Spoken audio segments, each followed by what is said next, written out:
Tony. There's a break in there. Come on, break. What's your 20, buddy? Everton, what's yours? Forward. What's Center City, Philadelphia, Roger? Roger. What's the old handle? Dollar 1, Comstock Kid, Roger. Oh, 10-4, Comstock Kid. This is Tiny out here in Havertown. 10-4. 10-4 there, Tony. 10-4. Yes, I have the copy up there. Oh, not too bad. Coming up here about a 10. Alright, well on the bench there's an Emperor, a TS-3010. So this radio's been more of a labor of love than anything else. So I took 3 radios to make this one good radio.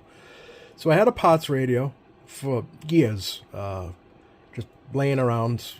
It was just not worth fixing. It was all banged up, mostly cosmetic stuff, but the radio itself kind of worked. So received another one a couple of years ago for repairs. It was just not worth fixing as well. And then I never thought that I would ever come across a third one, but I did a couple of months ago in a lot of, what I mean a lot, like a whole lot of radios. It was a bunch of Johnsons, a bunch of Unitons and whatnot. It was like 12 radios in total. And this, one of them was one of these. So between the three Potts radios, I was able to make one good working radio. So I kind of took the best knobs and, you know, whatever, and cosmetically made the best looking radio I could. And obviously it was working okay. So I gave this one an alignment. Let me tell you, it was a bear to align. Just, you know, you put the covers on and, you know, it would stabilize, and then when you go to adjust, all the heat or whatever, you know, would escape, and then all your adjustments will kind of be off. So you have to like really work fast. So if not, you get pretty inconsistent frequencies when you go adjust the whole synthesizer alignment. But anyway, it's working good now.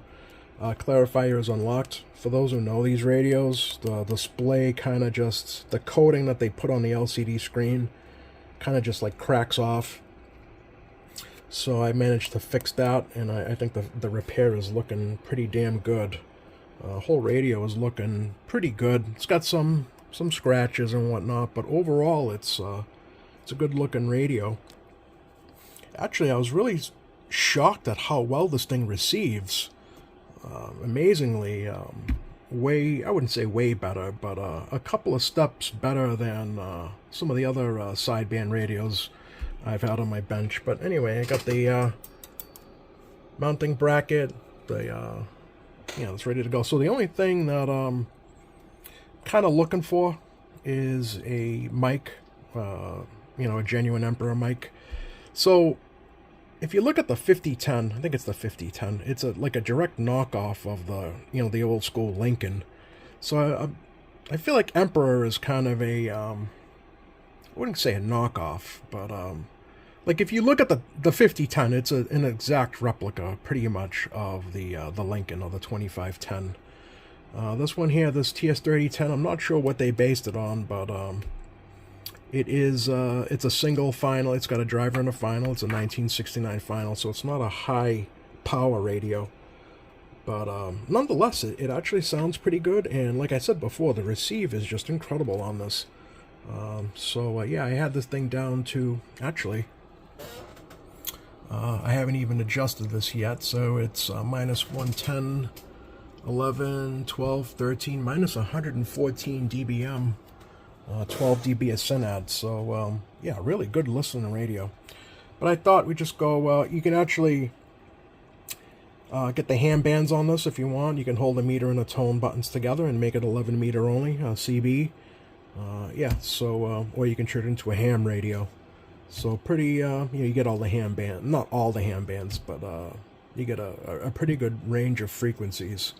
So I figured we'd just start off at the lowest and keep going up and see if we can get any skip.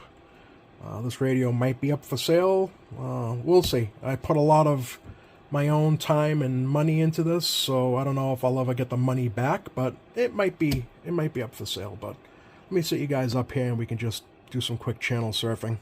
I never get a look at theories left that I knew about, but down here Carter County, where he lived. But anyway, he had a buddy down there killed year round. And he always took care of him for him. Yeah, bought him out. And got the bed out between the layers of meat, which is bigger skull. It is better.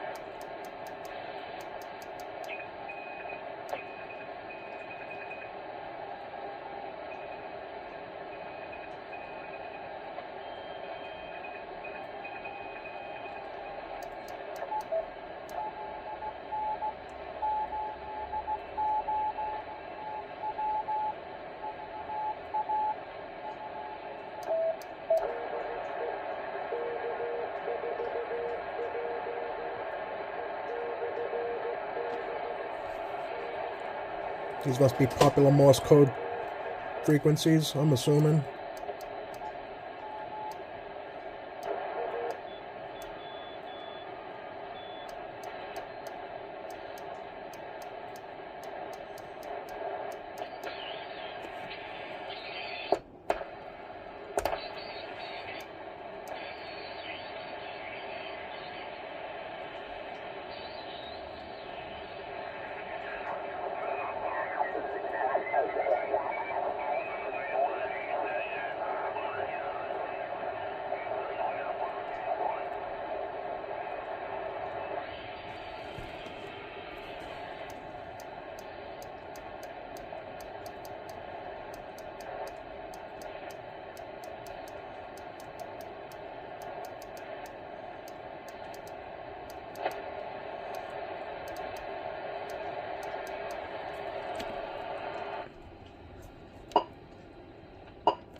Alright guys, well I'm going to end it there.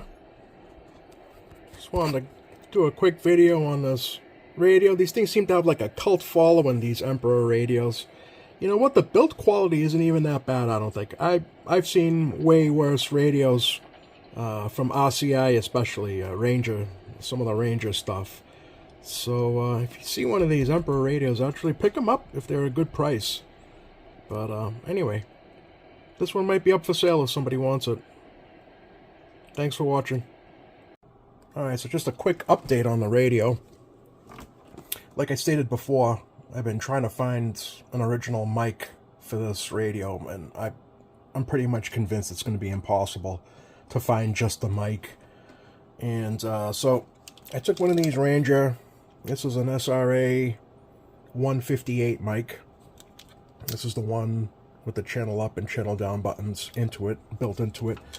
So I just took it and wired it up to a, actually the wiring is the same exact wiring as a Lincoln or a 2510. So yeah, I just took the mic and wired it up to the radio, and now the channel up and channel down buttons actually work. And I think that that's really convenient, especially in like a mobile setup. And then if you hold it you know, it'll just continue to go. So that's pretty cool. Yeah, just a quick update on that. So the radio will be for sale. I have to start narrowing down my collection, so whoever's interested.